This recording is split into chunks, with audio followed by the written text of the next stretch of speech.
Good afternoon, everybody. Just making sure that you're in the right room. This is my thermodynamics 304 class, right?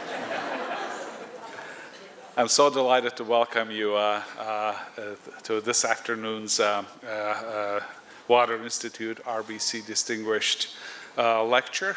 My name is Ferran Haddadpour. I have the honor of serving as President and Vice Chancellor of this wonderful university.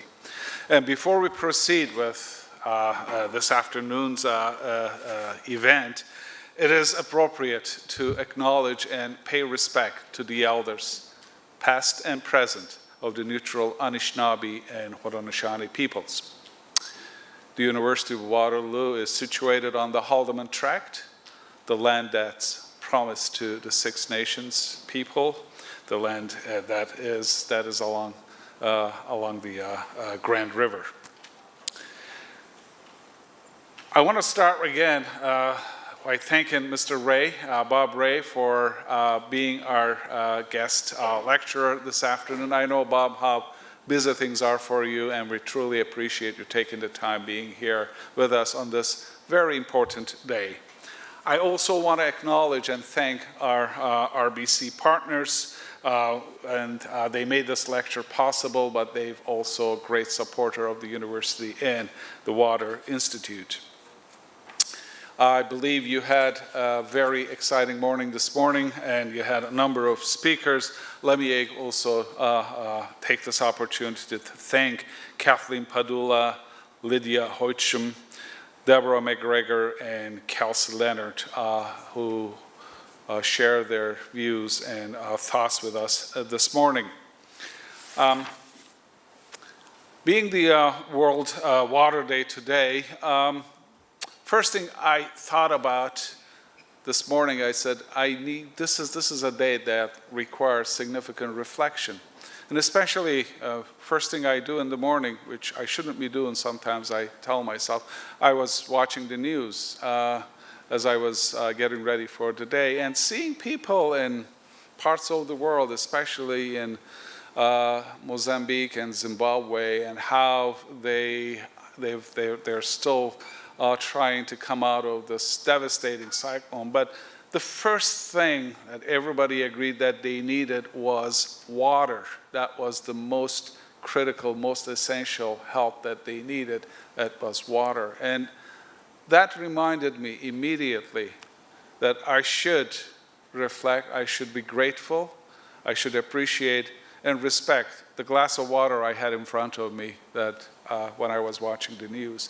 And also reminded myself that while I was fortunate to have that glass of water in front of me, there are billions of people in this world who do not have that access to water, to clean water, to safe water, the water that they should, every single citizen of this world should have an access, without fear, without any limitations, without their economic background, racial background, ethnicity, gender, that every person on this world should have access to water.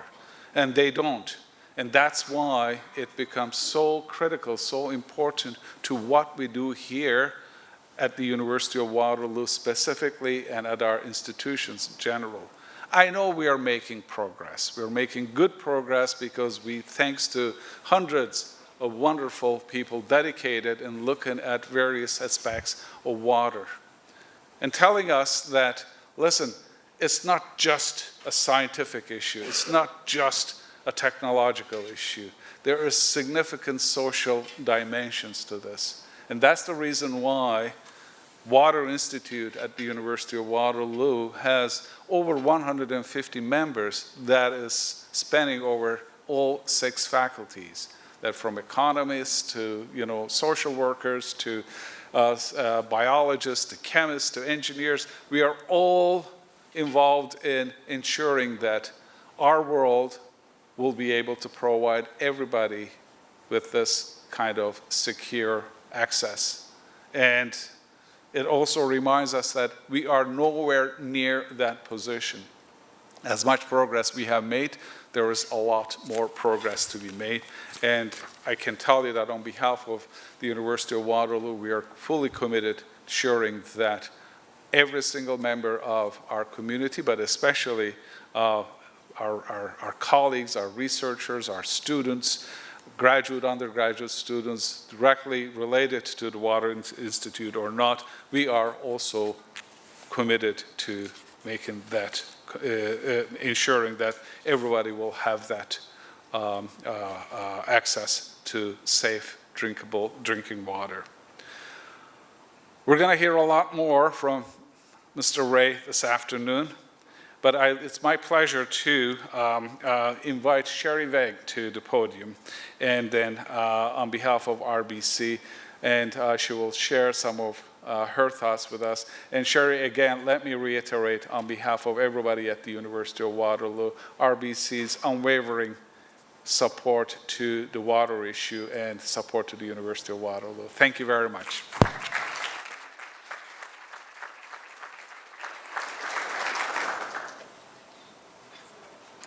It's super nice to be here, and I was reflecting on a personal note. My mom is an entomologist by trade and an ornithologist, so I remember as a young kid having hip waders as early as I can remember, out kind of gathering things out of the Grand River watershed. And for the work that she was doing, she worked for the Department of Fisheries and Oceans and now with Environment Canada. So pretty cool that I can be here on behalf of RBC and continuing to kind of support in a different capacity without my hip waders on, as you can see.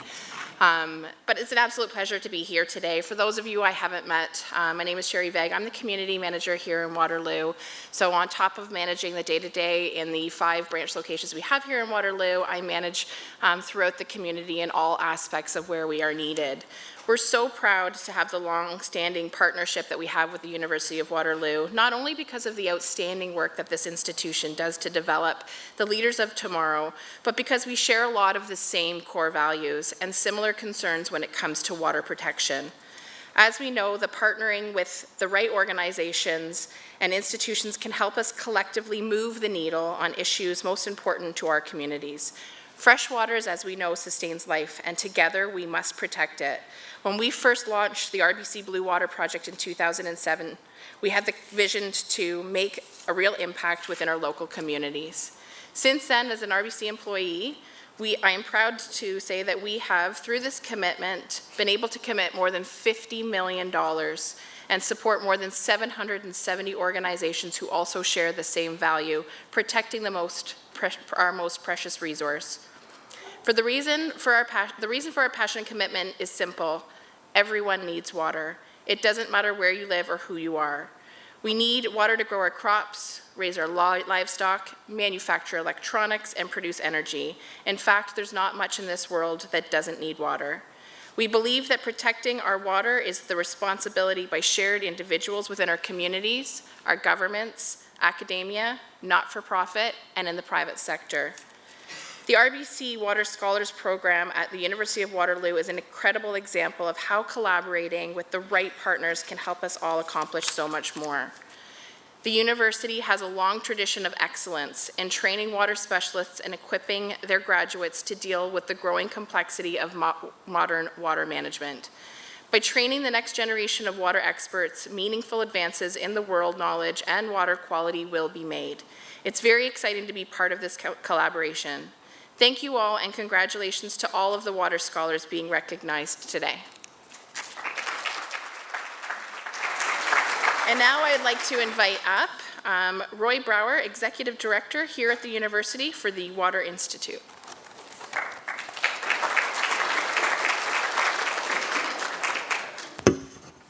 Thank you very much, and welcome everyone to this afternoon session of World Water Day, celebrated here in the best place to celebrate water, in Waterloo.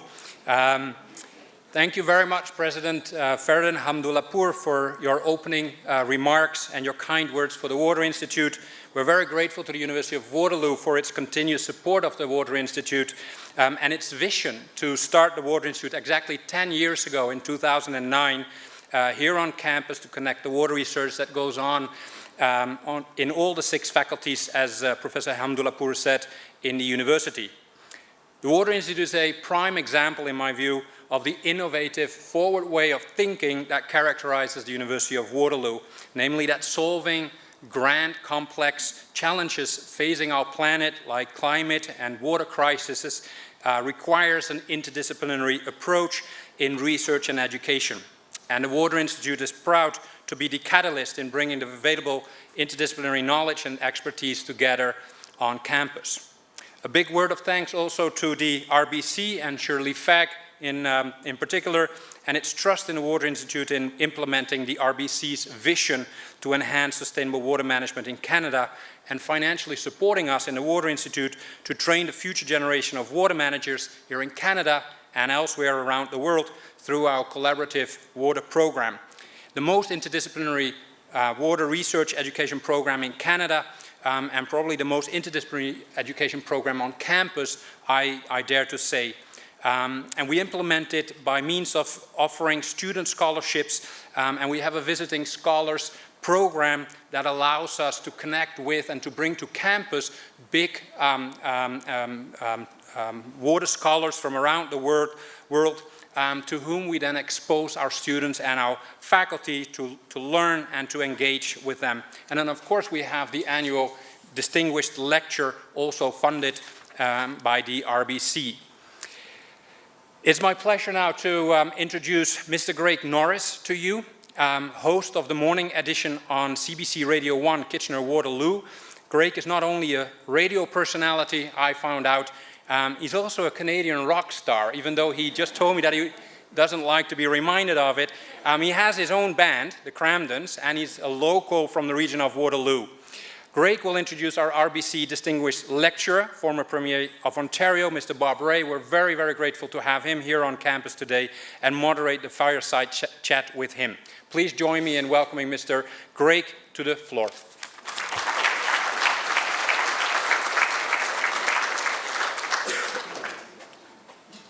Thank you very much, Mr. Brower. It's sort of like going to see a band and there's 4 openers before the headliner. I just have about 28 minutes. No. It's really a unique and daunting task to be called to introduce someone who literally needs no introduction. That's not an insincere cliche when it comes to this afternoon's distinguished lecturer. Bob Rae's history of service is long, it's well known. He entered the House of Commons as an MP in 1978. He resigned his seat in 1982 when he was elected as Ontario's new Democratic Party leader. He then won 5 more elections, including one as the Premier of the province of Ontario from 90 to 95. He then left public life for a little more than a decade, only he was lured back by the siren song, back to federal politics as a Liberal MP in 2008. He served as interim leader of the Federal Liberal Party from 2011 to 2013. He resigned his seat in 2013 to become senior partner at Old House Clear Townsend LLP, where he works with First Nations as legal counsel, advisor, and negotiator. There are many accolades, there are many achievements, there are many even activities, but I fear that going through them now would eat into Mr. Rae's speaking time.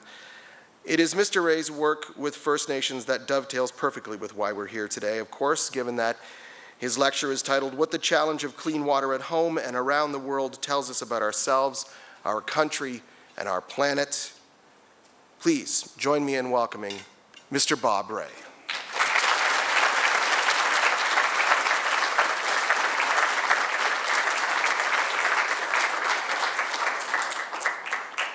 Well, thank you very much, Greg, and thank you to all of you for coming, and thanks to the President for being here, and thanks in particular to RBC for being so generous with their sponsorship of this event. The comment about Waterloo, naturally, Craig and I looked at each other and said, well, there goes that line. But I thought I might try to revive it a little bit.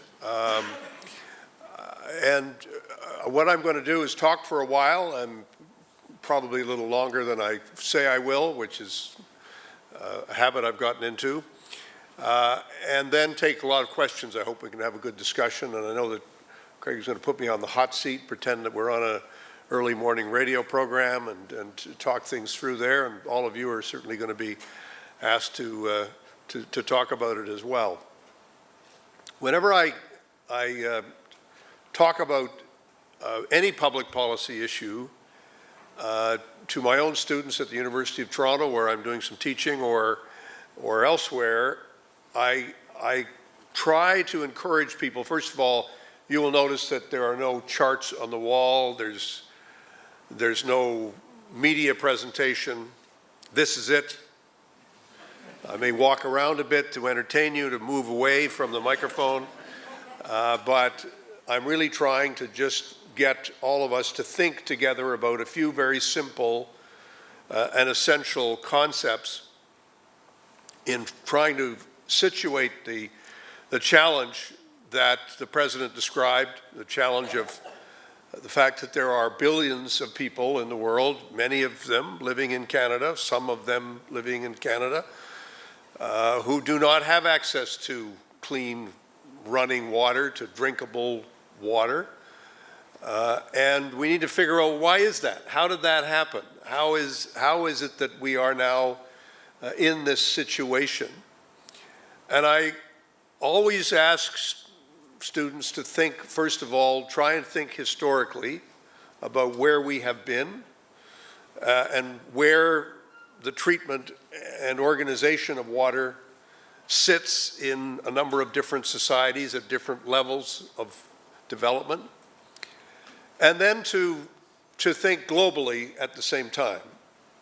And for us to understand that there are certain powerful global forces at work, in particular climate change, which does exist. It is a real thing. It's having a genuine, deep impact globally, and it's having a profound impact in a number of countries which are wrestling, as we speak, with the consequences of the impact of climate change and how that poses some questions, not simply about the past, but about our global and our common future. So that's a tall order, but we'll get to it. And the first is by going back to the name, Waterloo. What does that make you think of? Water and loo. Well, actually, water and loo, I'm going to move around now, I'm going to change the microphone. Magic. It's magic here. We've got this thing worked out, it's just technologically zipped. Water and loo go together because the single most dramatic change in the health of the world population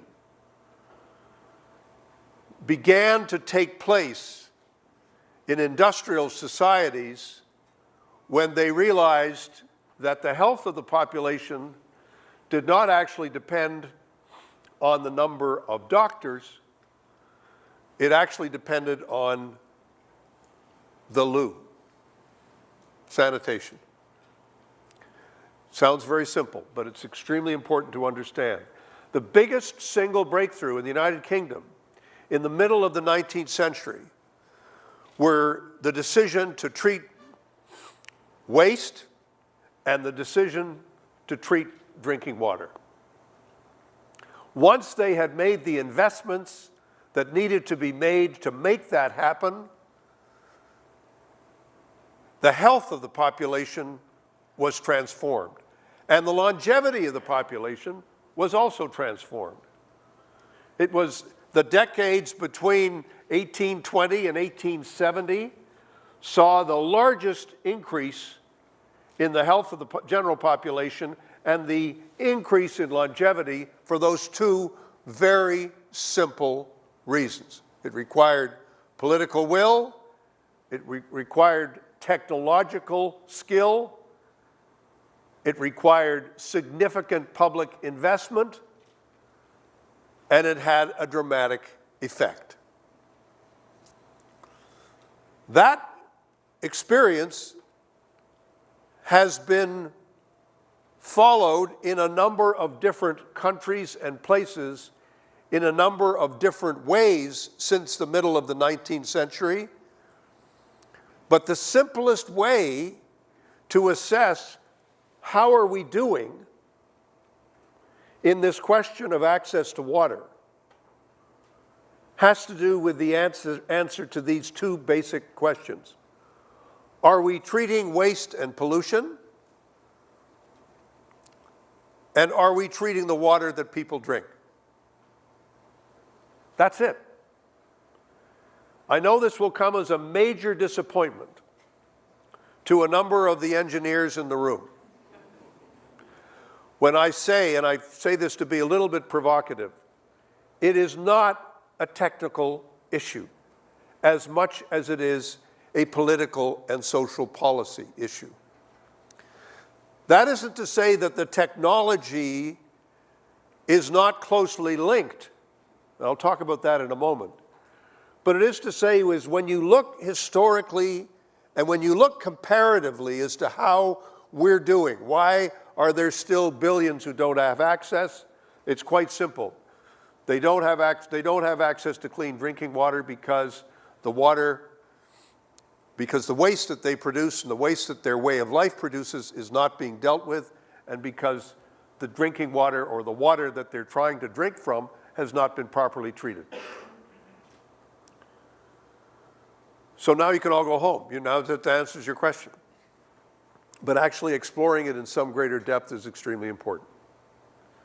When we go back, look up on Wikipedia, Google, any of you got your computers here, remember the name Sir Edwin Chadwick, because he was the key engineer, the key person who was responsible for this transformation in the public health of industrial Britain.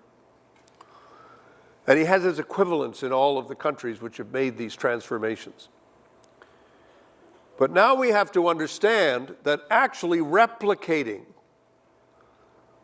the governance, the political will, the technological application in different societies is actually very difficult to do.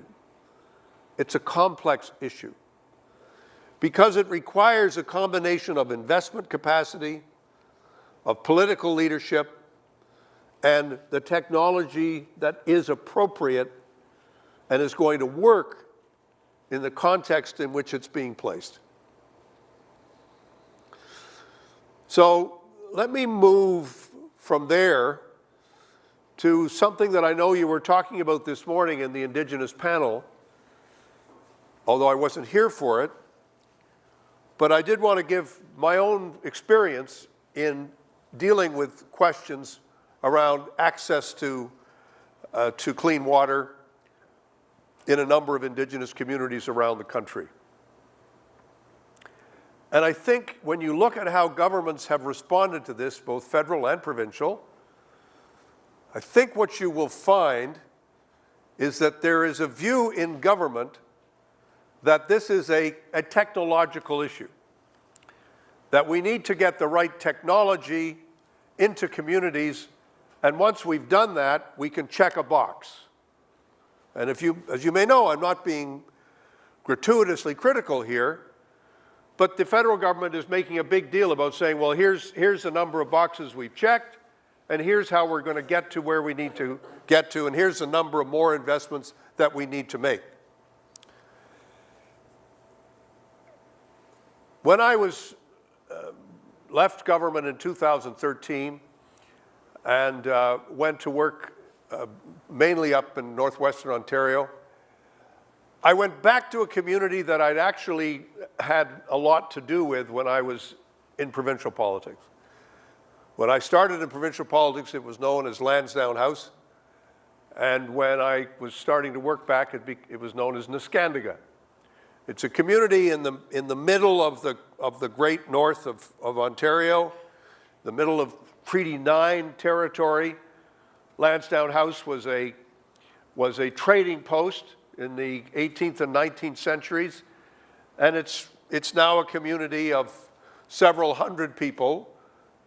And when I got there, I saw many people that I'd known before, and many people who'd been active who were, like I was, a little bit older, but still very politically engaged and providing leadership to the community. And one of the members of the community said, Bob, yeah, can you remember when you were here the last time? I said, well, I think it was around the early mid-90s when I was premier. They said, that's right, you're the first premier who came to our community. And you remember what you did? I said, yes, I opened up the drinking water station, the water treatment plant that we built. He said, that's right, you want to go back and see it? I said, sure, I'd love to. So I went back, and it was exactly the same as when I'd left. And I said, well, why is there a drinking water advisory for this community? And in fact, there has been one there for over 20 years. And they said, well, it doesn't work. I said, well, when did it stop working? They said, well, it started breaking down about 3 or 4 years after we put it in. And then there was a long sort of delay and sort of looking at, well, why didn't it work? And where did the water effluent come from? And where was the water treatment plant? And was it put in the right place? And when they put in the sewage treatment plant, did they put that in the right place? And how does it all connect? And what's wrong? And as I began to talk through the issues in the community and think through the water situation and thinking a little bit of my still wearing my history hat, I began to realize that the issue of clean water on reserve is not about the technology. It's not about can we get the latest machine and put it where it needs to be. It's not about can we build the pipes that will actually make it work. It's not about that. It's about something else.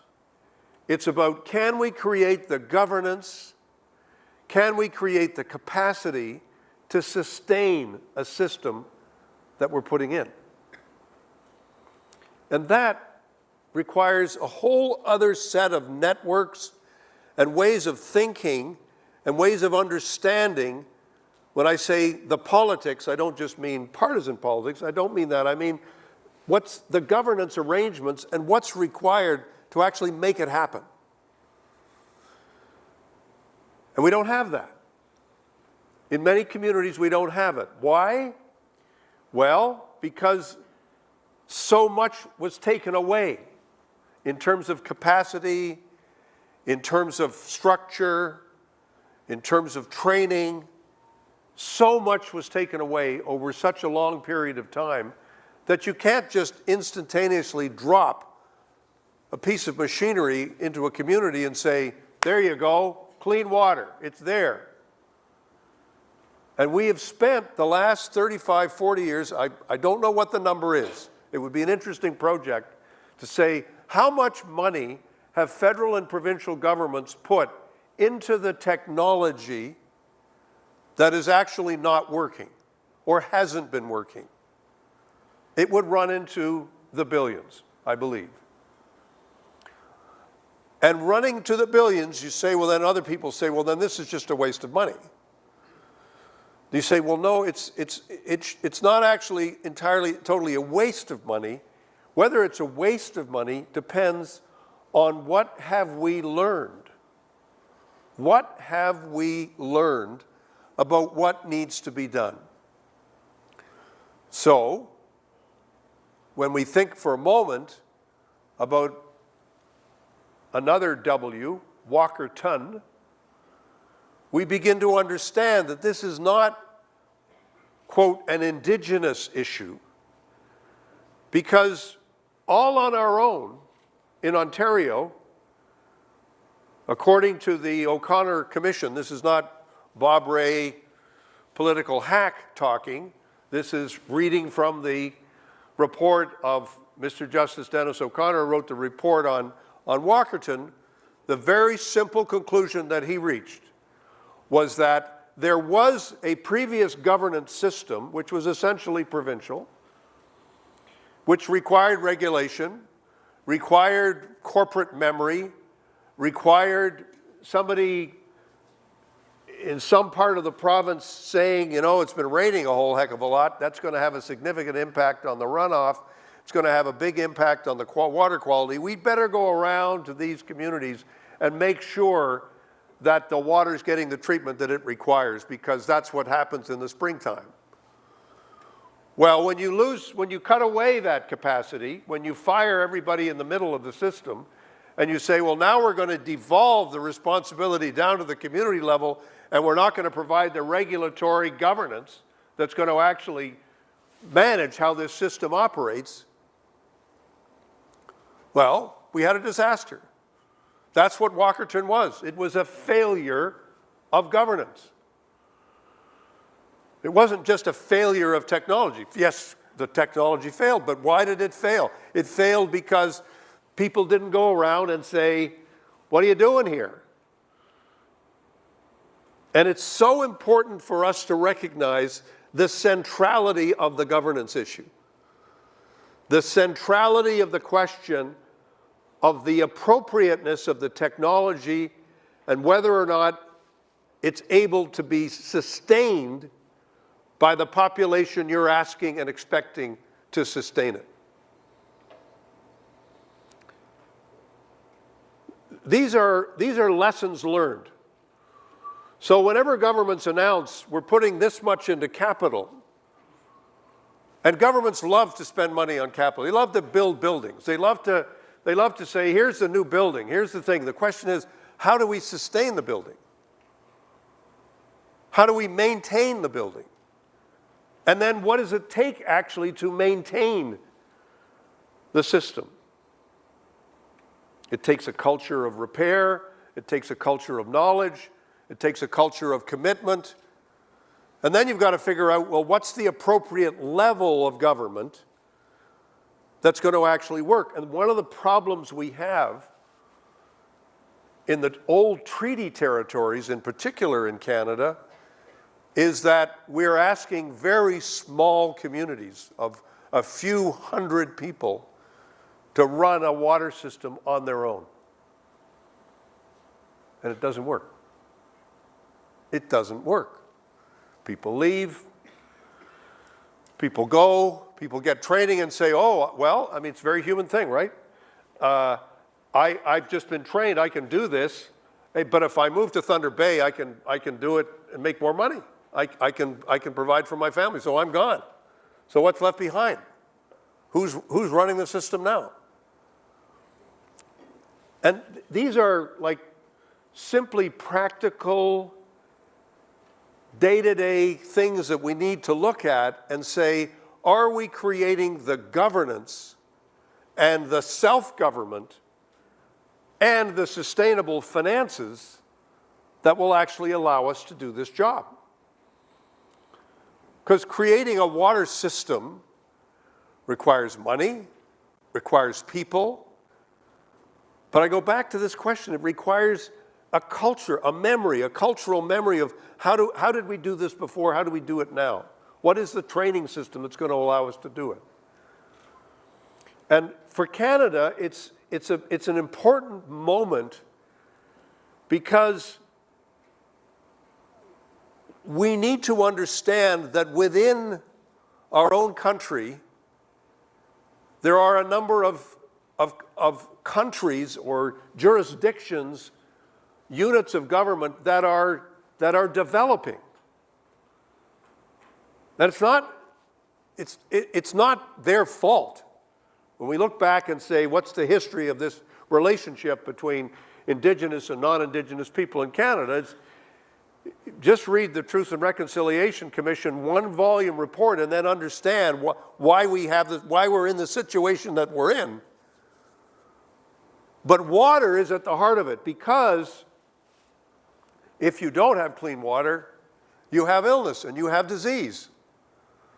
And so we have higher rates of infant mortality. We have higher rates of disease. We have higher rates of water contamination in Indigenous communities compared to non-Indigenous communities. We have, in effect, a third world inside our own country. When you compare the statistics and you look at the basic assessments of how are we doing, whether it's income, longevity, infant mortality, all of the statistics that you look at, we have to recognize that there are different worlds within our own world of Canada. And that's what we're coming to terms with, whether it's housing or water, whatever it is. But water is such a basic,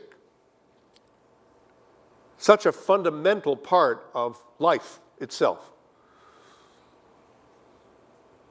So let me turn now to saying, you know, we're in this unique position in Canada that we are in effect, without being fully aware of it, we're actually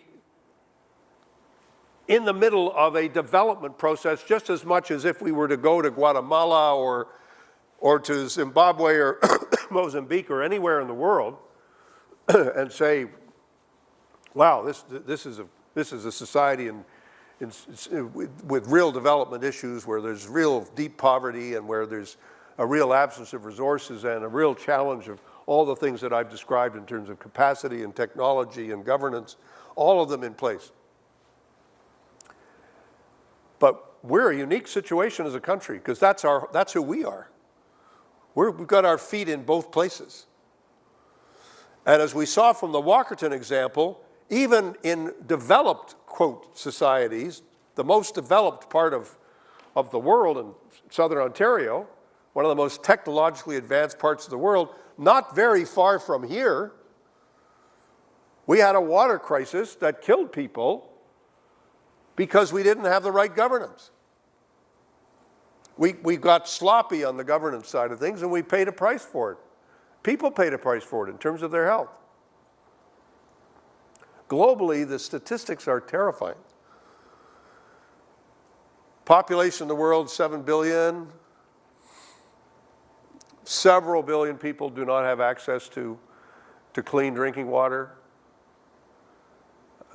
There are significant challenges now that are growing because of climate change. We can anticipate more and more movement out of rural areas into larger cities.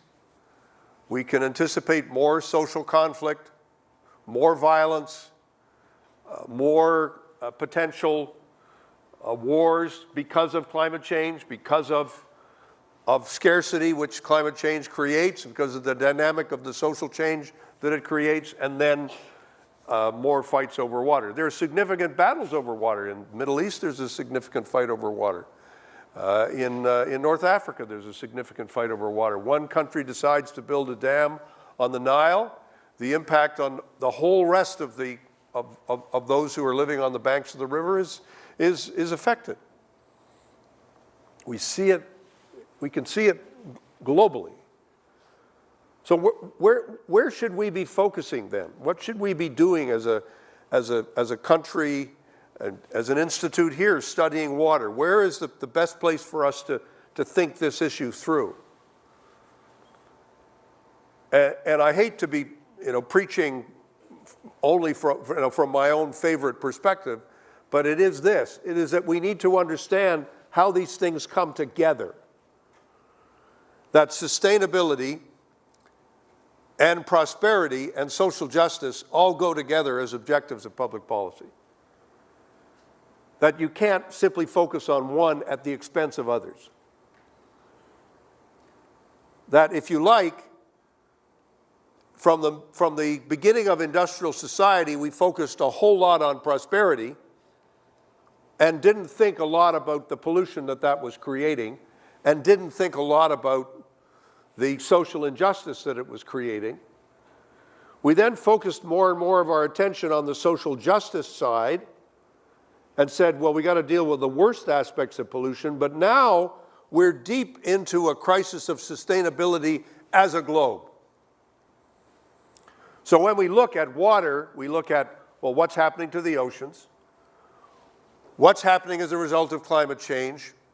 What's happening because of the pollution of plastic and the failure to deal with recycling and how to deal with the impact that that's having?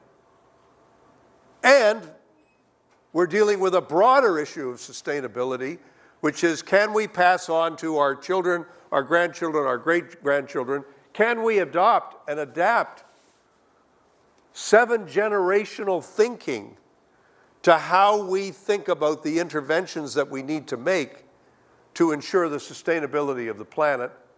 And you can't think about the sustainability of the planet without putting water at the heart of that principle of sustainability.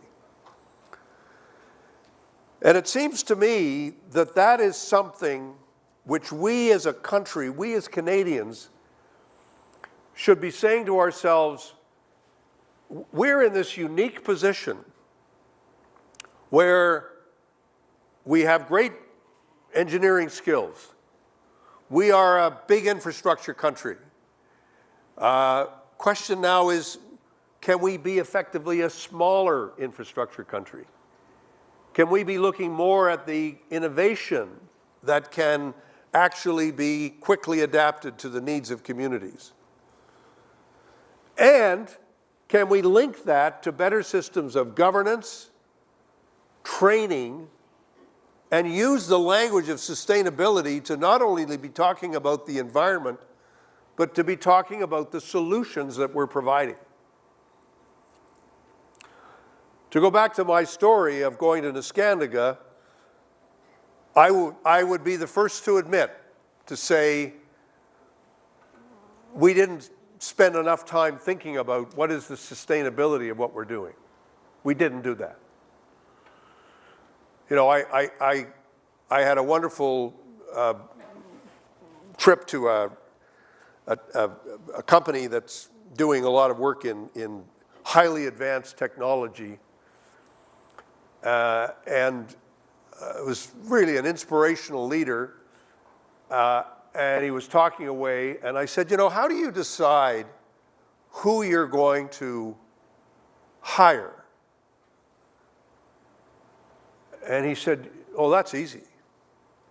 The first question I ask people is, what's your biggest failure?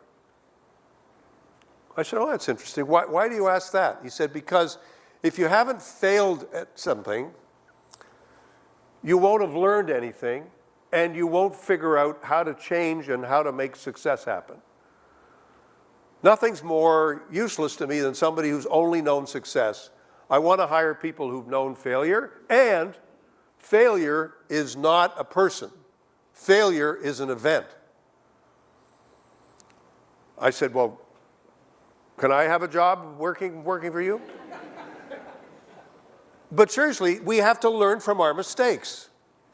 And we have to admit to them. We say, yeah, that was, we were good-hearted, we wanted to do the right thing, we wanted to make the investments and improvements, but what did we actually create the conditions that were sustainable that would produce success? The answer is no, we didn't.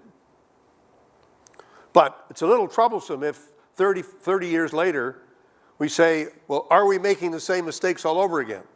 I sure hope not. Because at that point you say, well, then you're just not learning what's gone wrong and what hasn't gone right. If we don't get the issue of self-government right, and don't get the issue of jurisdiction, power, and capacity, and link that to how people are able to make decisions to apply the right technologies for them at the right time and in the right way, we won't get it right. We won't get it right at home. We won't get it right in any of the foreign aid programs we're involved in. We won't get it right in our engagement with countries around the world. We only get it right when we pull these things together. And so what I'm going to do now is come to an end, turn to Craig, who's going to rake me over the coals and ask me all kinds of questions about all sorts of other issues, I'm sure. And then we look forward to having a conversation with you. But I want to thank you very much. I want to congratulate the university for organizing this great conference, and thank you so much for being here this afternoon.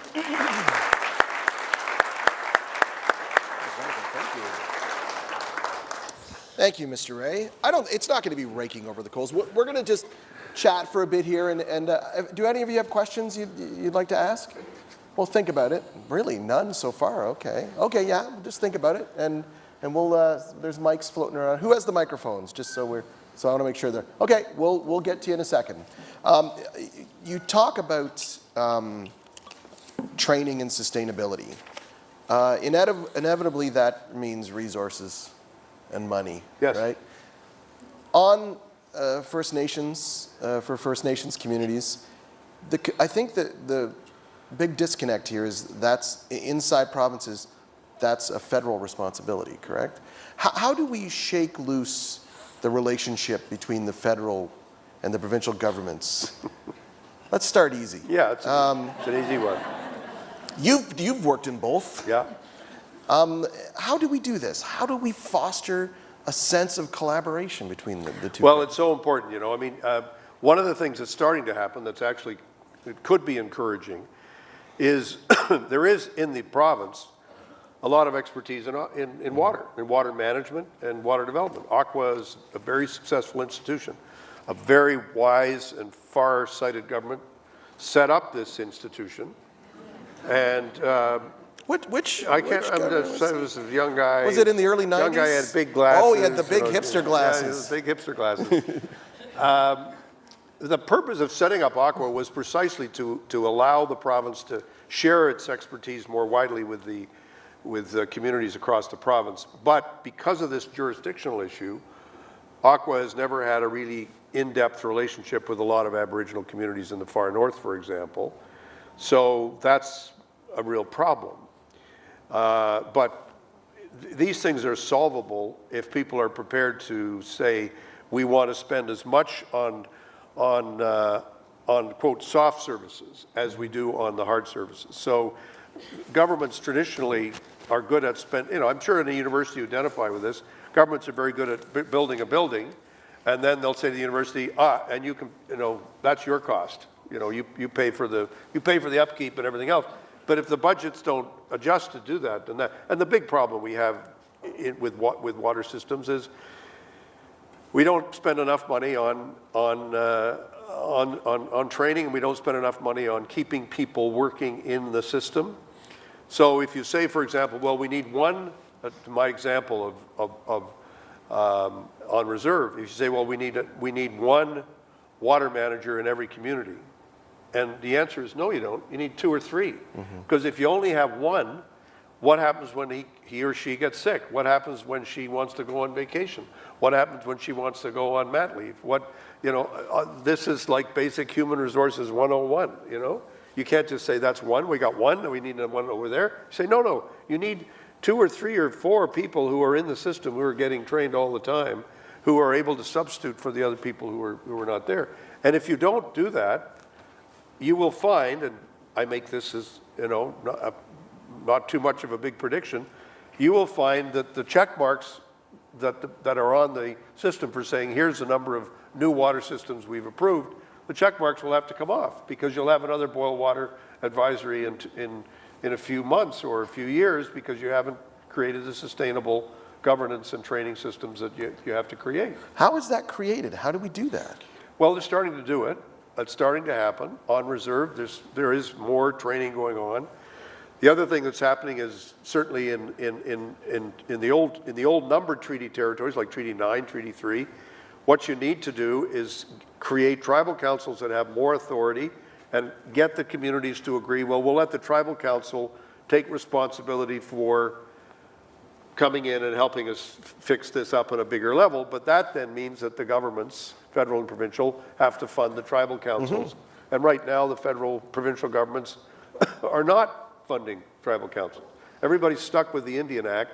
The Indian Act is really like, it's just a huge pain in the neck, because it keeps us from getting the cooperation and the greater degree of sharing that we need to see, and then the government saying, okay, we're going to provide that higher level of funding to the treaty area so that they can actually do the servicing of what needs to happen to make the water and flow. then there has to be oversight, right? Yes. There has to be maintenance, so Yes. that's got to be there too. Totally. Yeah. And actually technology helps. I mean, there's lots of ways now technologically where you can be in Thunder Bay and you can know, well, what's happening to the water system now in Neskantaga.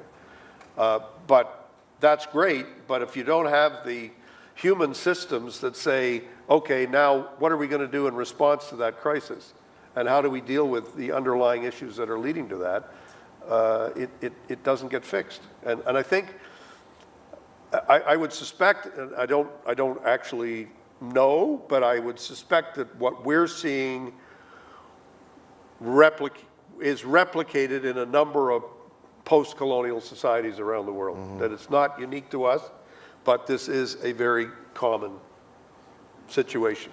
That's solvable, but you gotta have a good diagnosis before you can have a good plan to fix it. You, and speaking of around the world, I mean, you've written about some really interesting international experiences, learning about stories, marginalized communities, like I'm thinking specifically of the Rohingya. When you see these places, how does what you see around the world compare to what you see here in Indigenous communities specifically? Well, I mean, the refugee camp in Bangladesh is 900,000 people who've been living in the same place for a couple of years, some of them, and some have been there for a longer time. But you can only imagine the conditions that people are living under. So the problem of waterborne diseases and the problem of getting access to water is like daily 101 preoccupation of everybody, working and living in the community. And people die because of cholera. They die because of various diseases, and it's a terrible situation. But I would have to say that when you think of very different weather conditions, severe cold in the far north of Ontario, much cold, even colder in Nunavut. People living 9, 10 people in a house, no access to great water, huge mold issues in housing, and all sorts of other problems. It's pretty bad in Canada in some places. It's tragically bad, and it doesn't have to be. It doesn't have to be that way, but it is. But I also have to say, and I don't mean to sound like a conservative cabinet minister, I've also found an incredible degree of resilience in people, communities that are going through terrible trauma, but still, seeing the possibilities for the future. Another tragic, and irony isn't the right word, but the traditional Indigenous relationship to the land and water and basically everything is one of stewardship, right? That's the ethic behind it. What can we in the audience learn from this ethic, and can we apply in our daily lives? Well, I think we can, but I think we also have to understand that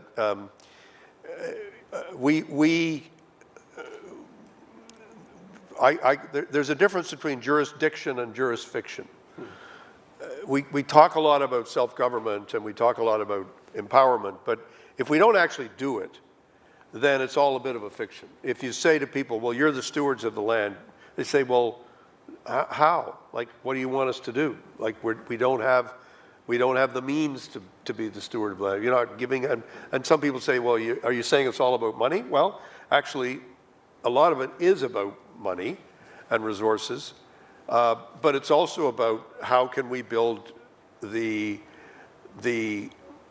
linking of traditional knowledge with so-called scientific knowledge, and create a real dialogue around, well, what's happening to the water? What's happening to the fish in the water? What's happening to the wildlife? And what's, from my observation, very true is that if you sit down in a community with a group of elders and spend the night just talking, you will learn an incredible amount about climate change and about what's happened to wildlife, what's happened to the fishery, and when did that start and how did that affect things. And that in itself, I think, is a knowledge that we more and more have to integrate into our own understanding as to why things aren't the way they should be.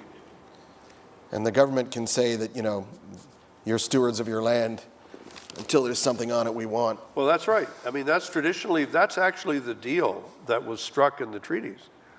From the Crown's perspective, the Crown said to the First Nations, we'll let you stay here.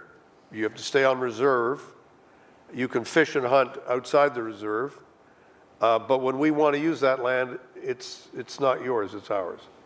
Now, that's not the Aboriginal understanding of what happened, but those are the words in the numbered treaties where they talk about taking up. Well, what does taking up mean? Taking up means building a railroad or building a pipeline or building a mine or whatever it may be.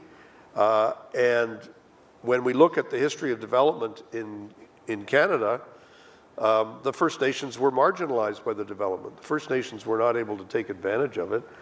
And I can remember talking with some people from Guatemala who were up in Canada complaining about a Canadian mining company. And what they were describing was exactly what our experience, what the Canadian experience has been in terms of have we had development that has actually worked for the First Nations? I mean, we talk about the Haldeman Tract, which was given to Six Nations after the War of 1812 as thanks for the sacrifice and leadership of the First Nations in helping us to beat the Americans, which is what happened. And then post 1812, magically the land got taken over. So people were left on the margins. And that, I think, is this problem of marginalization and not allowing people to fully participate in development is very deeply ingrained in Canadian experience and in global experience. And it's not a good thing when it happens. Is it human nature? Why is it global? No, it's not human nature. It's part. I mean, it's sure it's a part of human nature, but it's not all of human nature. No, but it happens globally. It happens globally, but it has a lot to do with what is the overall economic and social ethic that's driving your situation. And the question for us is, how long is it going to take us to learn to be smarter and understand the meaning of solidarity, sustainability, working for everyone, and creating masses of marginalized people in large numbers of countries is not a good way to proceed. I would submit that it's going to take a lot longer than it's taken so far.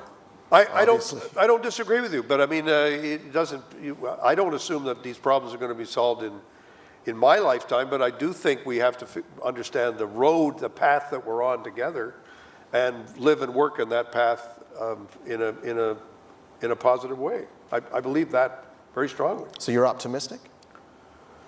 In the long run, yeah. I mean, I do think I always say to students that my definition of good public policy is what we do after we've exhausted all the alternatives. That's a joke. Don't write that down. Well, let's open it up for some questions. Okay, whoever can get to the microphone first, I guess.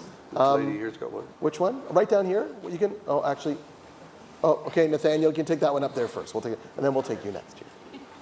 Okay, my name is Anna Frank, and I'm in water resources for a long time, and I'm from civil engineering transferring to governance. And question is, even today on this event, it's most people are in water sector, and how to transfer water issues out of the water sector, because all of the users, like we see investments in IE, investments in great technologies, in auto industry and everything, but nobody ever sits together at the table when we talk about water. How do you see we can do that, and can we? Well, that's a great question. I mean, George Bernard Shaw once said about communication, he said the biggest mistake we make in communication is assuming that it's already happened. So we all live and work in our own little silos, and we assume that other people know what we're doing, or that other people are aware of what we're doing, and that this knowledge is going to magically pass from one group of people to another. So the job of government, a good government, any government, is to create the fora, to create the tables where you actually have people who know something about it, like you people do, and who have some knowledge, and you then draw on that knowledge and you say, okay, how are we actually going to move this forward? And we don't do enough of that. We don't do anywhere near enough of that in government. But it also requires the academy and the people working in the academy to say, we've got all this knowledge here, we want to share it, and we're very frustrated because we can't get it out there. But it is the big problem. It's not just in water, it's cancer treatment, it's everything. I mean, any field you look at, there's far more knowledge out there, information out there, that is currently being applied or used in a creative way. And one of the things that keeps me going is to say, well, that's what public policy is for. That's what politics is supposed to be about. But it also requires you and others like you to come forward and say, you know, we have this new thing that you didn't even know about. So why don't you think about this and how that can be applied? Thank you. So, hello. Take this one over here. Good afternoon. Thankful for your presentation today and everybody here in terms of their commitment to coming together to talk about water. I'm just going to agree with you to a certain extent around the public policy piece around the Indian Act, and just, I don't want to take much time, but the whole idea that the Indian Act and that model has been in place, the whole early part of that was to create dependence, right? You don't need to go out onto your land. We'll bring you lard and flour. You don't need to go harvest. And then as a result, the Indian Act has fostered and fostered and fostered that dependence. And and your comments around development and how we look outside of Canada and can frame up a development agenda. What's it going to take in Canada for to finally say dependence, fostering dependence is, now that you're all frustrated with us because we're not doing enough for society, because we are being, forced into this dependent situation, really, really short. Like, my mom was born in 1924. So I remember she was telling me stories about in her early years, she could still go out and harvest. Yeah. And she told me she'd come back gradually. There was less, and people couldn't necessarily, they were stopped from leaving the reserve. So there's this big gap. Anyway, how do we actually get public policy thinking, framing up around development versus the dependency? I think that's a terrific comment, and I agree with it totally. But it's important to remember too that the dark side of the Indian Act and of everything that we did in the 19th century, residential schools, the Indian Act, the way the numbered treaties were interpreted and imposed on First Nations, everything was based on the premise that the Indigenous people of Canada would disappear. And if we were taking care of them, we would take care of them while they were there, but basically would die. Because look, you're taking the kids away, you're confining people to a smaller and smaller place, you're giving them the minimum that they need to live, and the common Victorian expectation was that all around the world, Indigenous people would disappear. They would either assimilate into industrial society or they would die off. What's happened is exactly the opposite. The Indigenous community today is the fastest growing community in Canada. The fastest growing territory in Canada is Nunavut. Half the population is under the age of 24 and is growing all the time. So now we have an even bigger challenge. You say, the laws and structures that we have do not create a framework for development. They create a framework for dependence. And that is really wrong. But in order for us to make the progress that we need to make, we need to hear voices on all sides, in every part of the country, from all communities, saying we need to get rid of this model and we need to replace it with another model. But it's been a difficult dialogue. Going back to Pierre Trudeau's white paper in 1968, we have not had a good dialogue about, well, how are we going to actually move from one to the other? Because there's so much suspicion that says, well, you want to get rid of the Indian Act because you want to get rid of us. You sort of say, no, actually, we introduced the Indian Act because we wanted to get rid of you. And now we know that's wrong. Nobody wants to do that. Now we have to say, what are the best opportunities for us to create healthy, thriving communities with their own capacity for governance, celebrating their culture, their language, their differences, as well as being part of a broader community? How do we do that? And I think that's where we need to be in saying let's have that conversation, but let's also look and figure out where we've done it wrong and also where have we done it right. And we need to look also at what are the models of success. One of our problems in the dialogue is that we often talk as if the whole thing's been nothing but a terrible failure. And you say, well, actually, maybe it happened by accident, but there's some things that have been done that have actually worked better than other things. So the self-government model of the James Bay Cree, for us in Ontario, we look at the James Bay Cree in Quebec. They're doing better. They've got more money. They've got better results in school. They've got more prosperity. And they've got a greater capacity for self-government. So why don't we learn something from that as opposed to saying we like it the way we do it? Well, the way we do it has not worked. It hasn't worked well. Is that one up there? Oh, way at the back. Way at the back, and yeah. We should have some music to play while there we go. In Walkerton and Bruce County, one of the solutions for municipal government to manage water was to hire Veolia, which is a multinational company in a certain municipality. And I just wondered if you had any thoughts on privatization versus governing water regulations politically.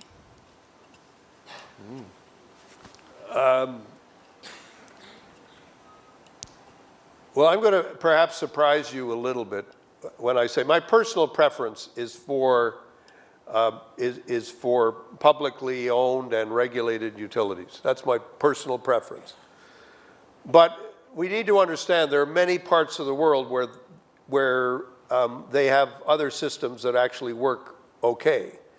So you need to have the awareness to know that it's not who owns the system, it's who regulates the system, and how sustainable is the system based upon the system of regulation. And I actually believe that the privatization debate is not a debate about what makes for the safest water. It's a debate about where should the money go and who should get the profit from running the utility. And that's a separate debate. That's an economic debate.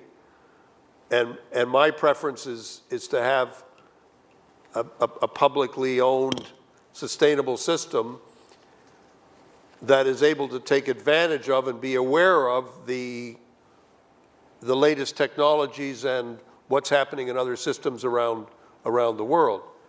When we created Aqua, there was a lot of resistance from the public sector to do it because it set up a Crown agency that was a different governance model than the one we'd had before.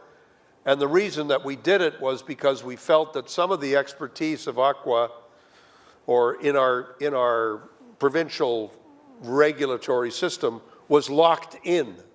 It was not looking outward enough. And we wanted to create an agency that was looking at, what's the latest, what's the next generation of great technologies. I don't think you need to have a privately owned utility to do that, but I also think that sometimes people confuse the issue of privatization with the issue of safety, because the two of them are separate. They're not, you can't tell me that the entire water system of France is under threat because much of it is privately owned. It's not about that. It's about, that's their model. It doesn't have to be our model. But we need to sort of separate out the components of the debate before we turn it into a big ideological struggle. It's true, the word privatization. Well, look at it. I mean, look in terms of the use of water around here, right? I mean, when I came in, there was a big water truck with lots of bottled water. We've created a bottled water industry in Ontario. Is that a great thing? Is that a wonderful breakthrough for us, or does it have risks? My view is, you know, we sometimes think that our bottled water is better and safer than our municipal drinking water, and that's simply not true in most cases. Municipal drinking water is just as good as any other water you could have. So we should be thinking about all those things. Another question? Okay, we'll go here and then here. No, yeah, you go ahead. Yeah. Yeah, good. Just to pick up on your point about the fact that you can't just drop technology in a community, but you need to train and you need to develop human resources and you need to educate. That implicates universities and colleges, and that, I think, is sort of an implicit challenge to us at Waterloo. And we've talked in Canada generally about indigenization of campuses. And I think we mean well when we say that, but I'm not sure we know what we mean. And I'm wondering if you have any thoughts on how do you indigenize well, and are there examples of that? Well, I mean, there's a couple of things. One is, I think we need to appreciate that within the Indigenous communities themselves, there's a long, very long, thousands of years long history of education and of learning and of passing knowledge on from one generation to the next. So one of the things that we've done in Ontario is the government of Ontario, the previous government, recognized Indigenous institutes as a pillar of higher education that would work alongside colleges and universities and support students to completion and make sure that people were doing well and people were getting in and so on. But not just getting in, but also getting out with degrees, and it's all part of a process. And I think the story around the province is extremely varied. I think that the institutional response to Truth and Reconciliation has been good, well-meaning, but the question is it deep?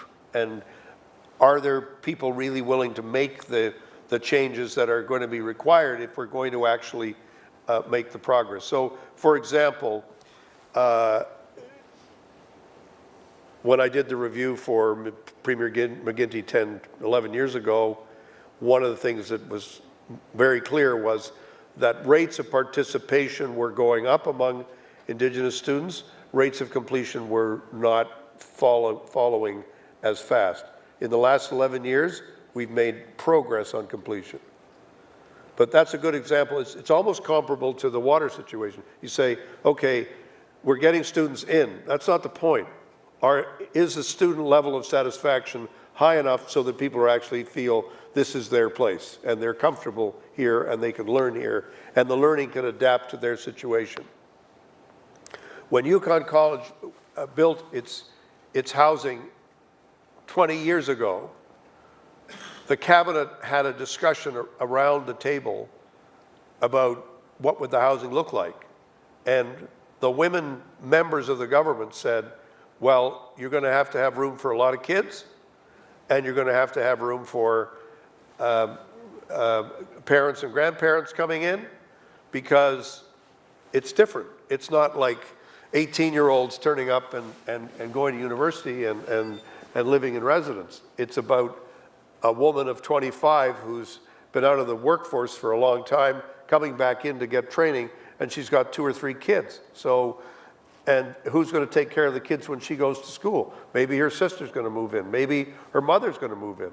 And if you don't have that flexibility and the knowledge of, well, what is it in the community that's going to make people feel at home, then you won't get the completion rates that you need. You won't get the experience that you need. And I think that's something that every community has to come to terms with. We need to understand who are the people we're trying to serve? What do they need? And that's not just true for Indigenous students, it's true for foreign students, it's true for people who are coming in from different backgrounds. You need to figure out, well, how do we make this a good experience for everybody? And that means being much more culturally aware than I think we have been. But again, I'm a glass half full person. I think we've made remarkable progress in the last 10 or 15 years. I think the statistics bear that out. I think that it's very clear the trend we're on. The point is, how can we do it even better? Because I think there's those possibilities in place. Okay. We have a question here, then the gentleman up the top there, the red shirt there. So here? Hi. So my name is Susan Elliott. I'm a faculty member here in the Department of Geography. And I'm completely on your side. I'm a born and bred Hamiltonian from a strong social democratic family. But I do have a question for you. So fully appreciating the water issues in Canada, my team and I work primarily in the global south, sub-Saharan Africa, mostly about water sanitation issues. And there are a couple of take-home messages for me from our work. The first is that there are lots of co-benefits in addressing the Sustainable Development Goals. So if you focus on SDG 6, you're also going to end up with SDG 3, right? You've got water and sanitation, you're going to have health and well-being. You talked about Chadwick, and that's how it worked. But one of the clear take-home messages for us is that water is quintessentially a gendered issue in the global south. And unless we also work on SDG 5 and empower women and educate women, women are not going to have water, and without water, women are not going to have empowerment. So it's kind of an iterative cycle. And I just wonder if you could comment on the gendered nature of water and how those things might relate. Well, this is an important learning thought moment for me too, because as you're talking, I think you're absolutely right. And frankly, on reserve, I would observe it's really true. One of the most fascinating things that I've seen in the last 25, 30 years in public life, actually more like 40. Yeah, it's 40. 40 years. Wow, that's a long time. You started when you were 6? Yeah, I started when I was 6. Amazing, eh? You would never know that, would you? I've been a rising star in 6 decades. I can't believe that. No, but seriously, my point, what I've noticed is a transferal of power and authority from men to women. It's fascinating to watch. And you can see it also in things like completion of post-secondary education. Much higher among women than men. I'm not saying that's good or bad. I'm just saying that's what's happening. So when we think about how we run water systems, there's absolutely no reason why women wouldn't be deeply engaged and involved in applying the technologies and developing the learning systems that actually make it happen. And it is very, very, very significant. So I think we could take those lessons from the global south and apply them to the global far north, because I think they're very parallel situations, and I think it's a very good perspective. And if you hear me speak the next time, I think you may hear me talk about that a little bit, because I think it's a very interesting way to look at it. We're just going to take a couple more. We're going to take this gentleman here, and we're going to take this gentleman first, and then we'll take that question up there. Go ahead, sir. Yes, I'd like to come back to the comments you were making as part of your talk about the importance of building a system and then maintaining it and then having people who can operate it over time. And I think historically that has been an issue in many smaller and remote communities, many of which are Indigenous communities, that in the case of Indigenous communities, then the federal government would provide the money to build the system, but then there wasn't the funding for someone to operate it or for maintenance over time. And basically all of those things are important, and the initial design needs to take into account how it's going to be operated. And I think, I recall visiting a facility in the northern part of another province, which was a very complex mechanical water treatment plant in a community that didn't have a hardware store, community of perhaps a couple thousand people, didn't have road access in the summer. There was a winter road in the middle. So or there was winter road, in the winter. And so if something happened to that facility in the, when you don't have easy access to things like spare parts, then it may just stop working. So that needs to be taken into account in the design, and sometimes the capital cost of a design that is more robust and simpler and easy to operate and maybe requires fewer mechanical parts may be higher than the cost of a sort of a traditional plant. So that all needs to be taken into account in terms of the funding for the various, the construction, the maintenance, and the operation. And that comes from various sources. And of course, there's the governance issue. And it's important also, it's not just the treatment facility, but it's the distribution system, the pipe network that gets the water from the treatment plant to individual homes and buildings. And that can be costly, and that requires maintenance as well. I think those are excellent points. And I can only say that if you were to do a comprehensive review of what is the infrastructure now in place in a variety of communities across the country, across the northern parts of provinces and the far north territorial governments, you would find an astonishing array of technologies, many of which are completely sort of incompatible one with the other. You can be trained on one system, you can't work in this one. And there's a whole debate that needs to happen as to how do we get to a simpler, more functional system that will actually be sustainable within the context of the training, any training system that we can imagine. And sometimes you'll face the argument that will say, oh, well then Mr. Ray, you think we're second-class citizens, so we don't get Toronto's quality. And I'm very sensitive to that argument. You say, no, of course, we want everyone to have a high quality of water. You can still get that quality. That's the question, and I'm glad to hear you say that, because I really think that, well, don't get me into the procurement process. It's ridiculous, okay? The rules are ridiculous, and the outcomes are completely absurd and unworkable. But again, that's not unique to Canada. That's a global issue of people applying tests and asserting standards that have nothing to do with the needs of the particular community in place. So you end up with a super complex system that nobody can operate. And there are thousands of those systems lying unused in communities around the world. The degree of waste is astonishing.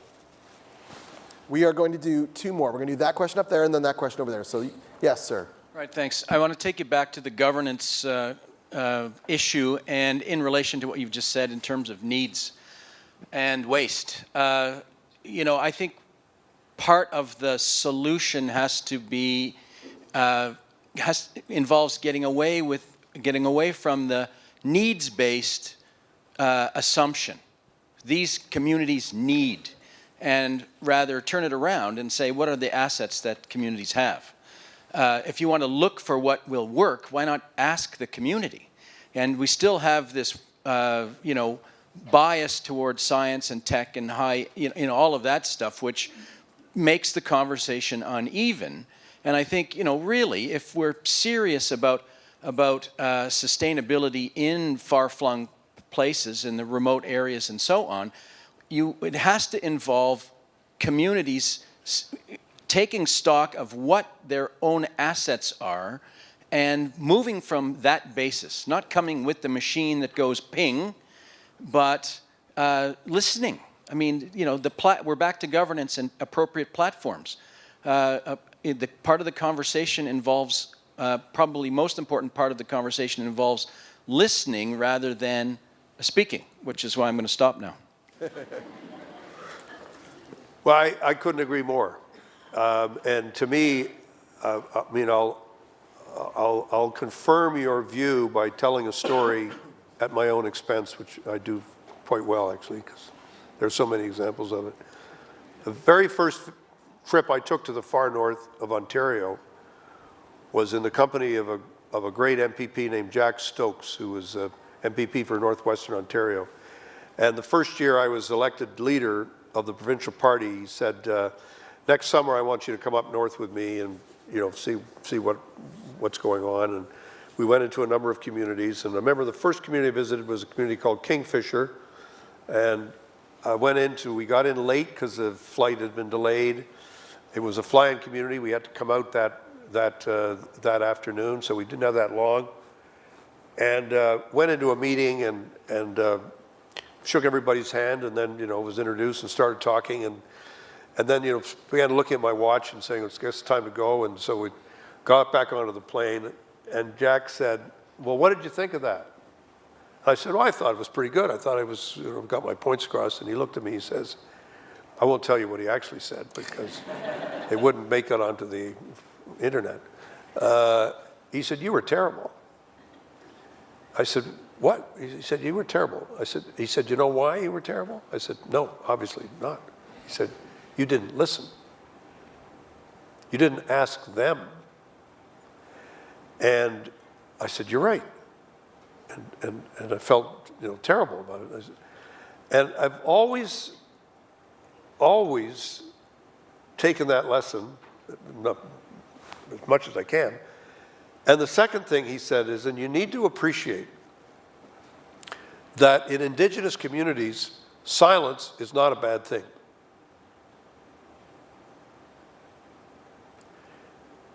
It's a moment of reflection. It's a moment of thinking.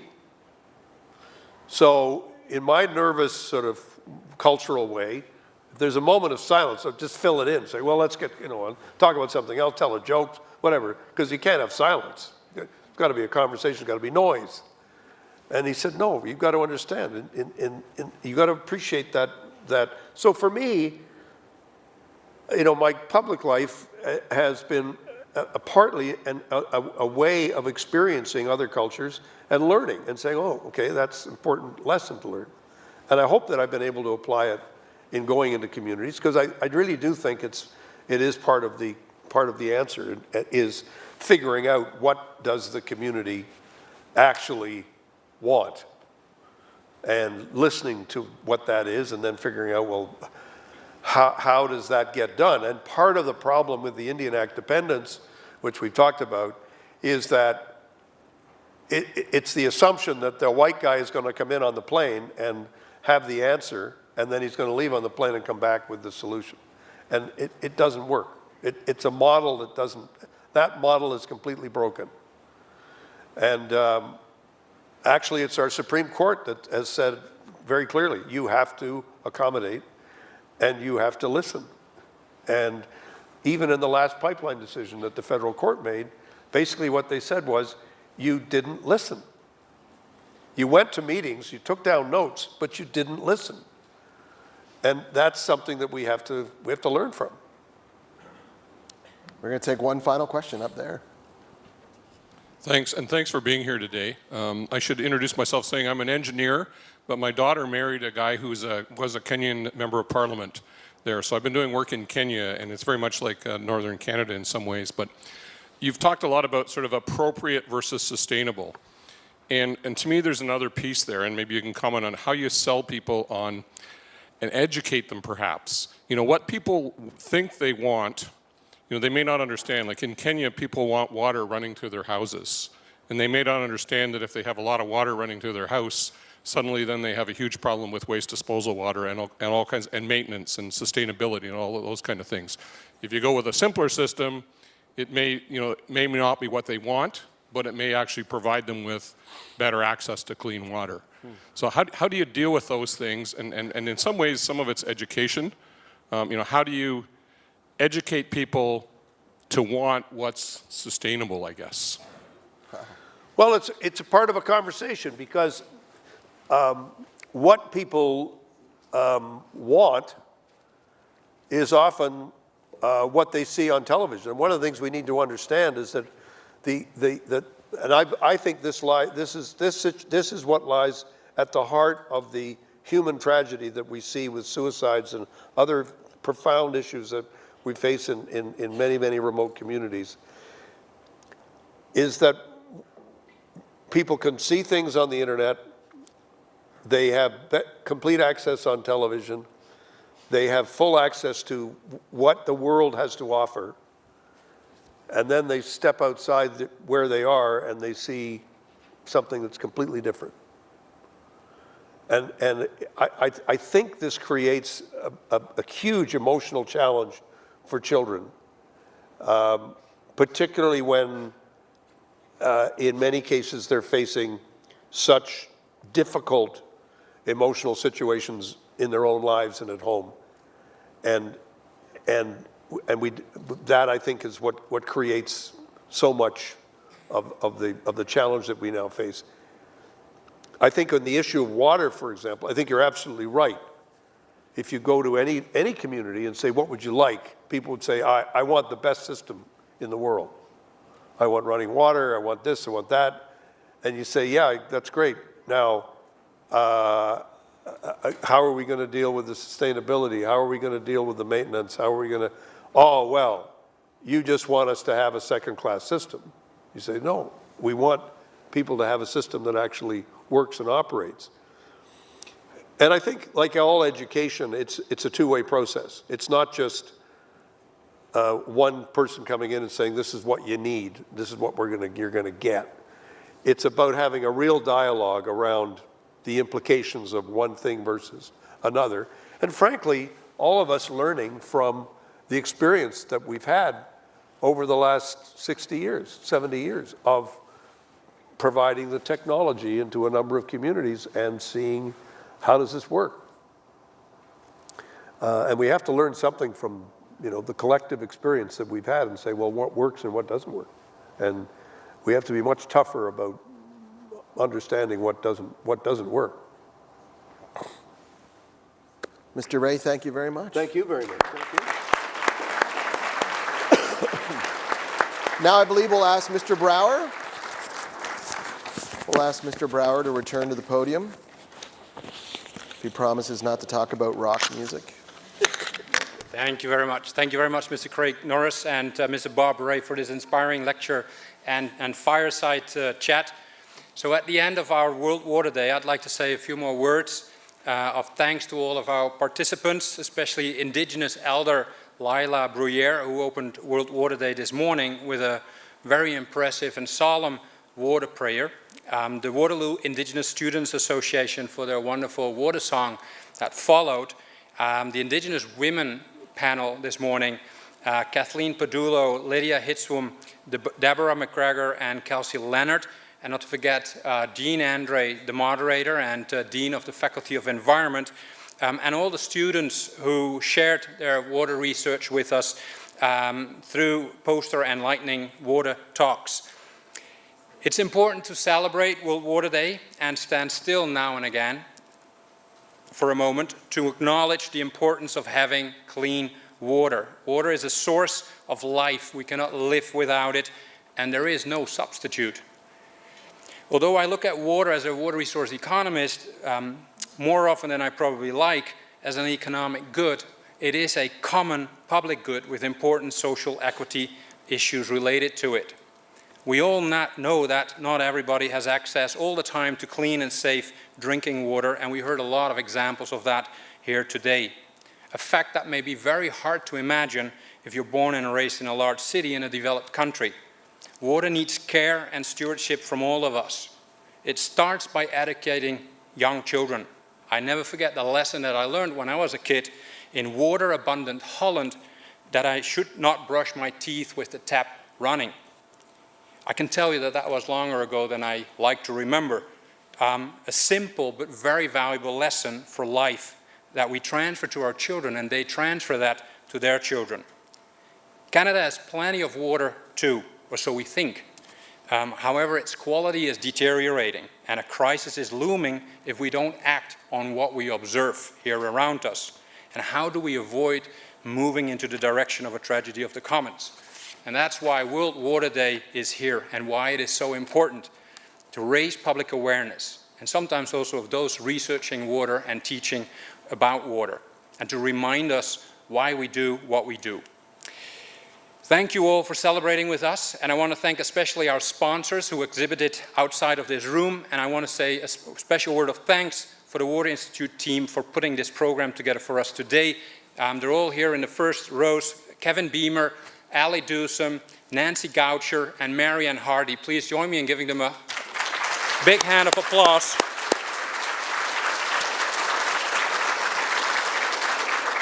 I should also not forget that we set this up together with SWIGS, which is the students of the Water Institute graduate section. And I'd like to now invite Elder Lila once again, together with the Waterloo Indigenous Students Association, to the floor for the closing ceremony. Please join me in welcoming them to the floor.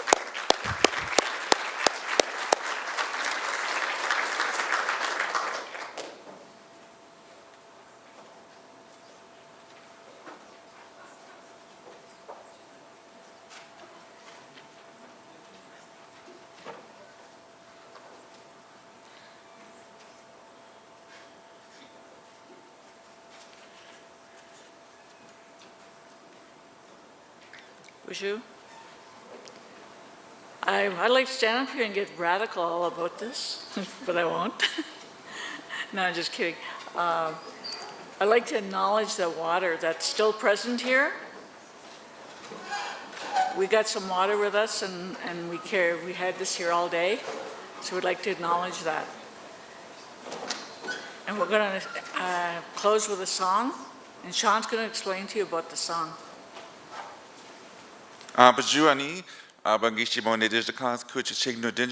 name is Sean. I'm the events coordinator for the Waterloo Indigenous Student Center. I work there with Cheryl, the events program coordinator. So just want to say Chimigwich for the organizers for putting this all together and inviting us into this space today, being a part of that. Thank you. So we started off the day, if you were with us this morning, we started off with a smudge and a prayer by my mother, Lila, and to start the day on a good foot and create we always start in ceremony, and we always like to close in ceremony. So as the many discussions here today, we're all in this together. We all depend on the water. So we're gonna ask for your participation with this song. It's very simple. It is called the Traveling Song. So with this song, we will start in the direction that the sun comes up, which I believe is this way, facing the wall. And with each round, we will turn and face the next direction, honoring our ancestors of each direction, and which is a song for safe journeys as you go home and go on with your day. So again, miigwech on behalf of the Waterloo Indigenous Student Center.